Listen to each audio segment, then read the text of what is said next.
Uma outra historinha que diz respeito a isto,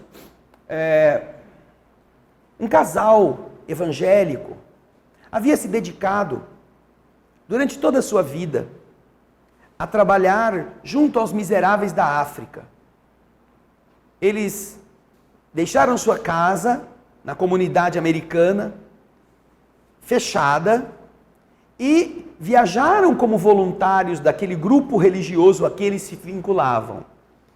E vinham às vezes para os Estados Unidos para fazer coisas rápidas e voltavam. E lá na África, eles ficaram 50 anos se dedicando aos miseráveis, na missão religiosa da sua igreja. Quando, obviamente, 50 anos depois, eles já estavam muito velhos, a igreja substituiu-os na comunidade africana. Deu a eles o descanso necessário e colocou outros no lugar, para que eles pudessem voltar para a sua terra natal. E então, eles subiram no navio e ficavam pensando, puxa vida, 50 anos de trabalho para a nossa igreja, como nós não haveremos de ser recebidos por todos os nossos irmãos, quando nós estivermos chegando lá, porque olha, poucas pessoas são capazes de fazer isto. E assim foram falando, só imaginando como seria a recepção, depois de 50 anos de devotamento, dos próprios irmãos da igreja. E a viagem durou alguns dias, algumas semanas, e quando estavam chegando ao porto norte-americano, do navio, da amurada do navio, do nível baixo onde eles estavam, porque eles eram pobres, não podiam comprar passagem de primeira classe, então eles tinham que olhar pelas janelinhas, e eles ouviram uma festa no porto, a banda tocando, a multidão acenando com bandeirolas, e o marido olhou para a mulher olhou para o marido de olhos brilhantes, e disse, nossa, não é que eles estão fazendo a festa porque nós estamos chegando? Mas como eles estavam lá na quarta, quinta classe, saíam primeiros da primeira classe, depois os da segunda classe. Aí quando eles foram sair do navio, já não tinha mais ninguém no porto, está tudo vazio.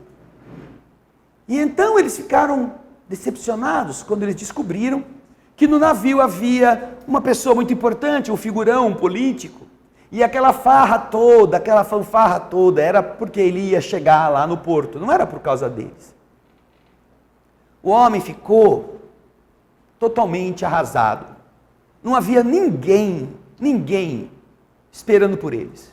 Nem da igreja, nem da congregação, nem amigos. Ninguém, 50 anos que eles haviam se doado. Agora que eles voltavam para a sua nação, ninguém estava lá.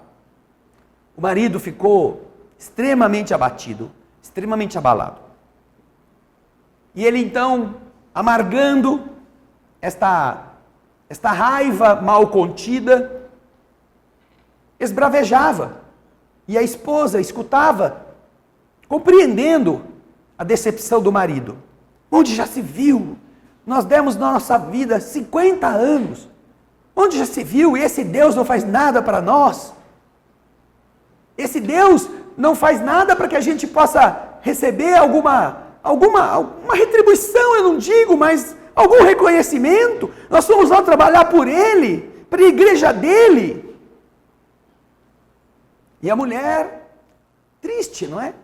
Porque via o companheiro que ela amava tanto, assim ferido, não falava nada. Chegaram em casa, a casa certamente muito avariada pelo tempo.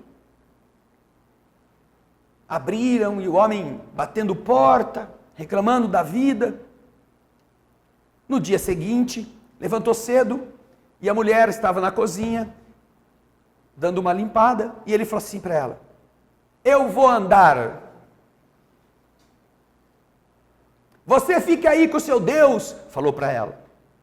Você pergunte aí para o seu Deus, se é assim que ele recebe aqueles que trabalham para ele. Fale aí com o seu Deus e vê o que ele responde. E ele saiu. E ela ficou fazendo as coisas. E ele ficou fora a manhã toda. Não veio almoçar, A tarde chegou e ele não deu notícia. E ela trabalhando, orando, quando no fim da tarde, antes de anoitecer, ele escuta o portão se abrir.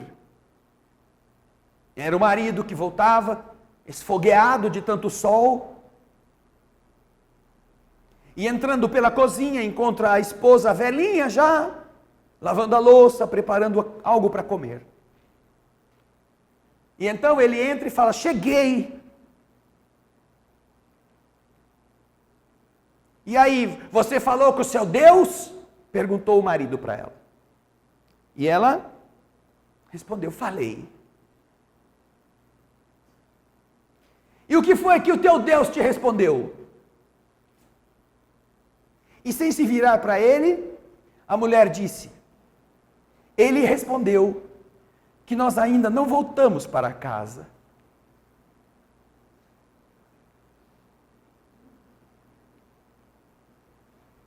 Nós ainda não voltamos para casa. Nós só estamos num abrigo para os corpos.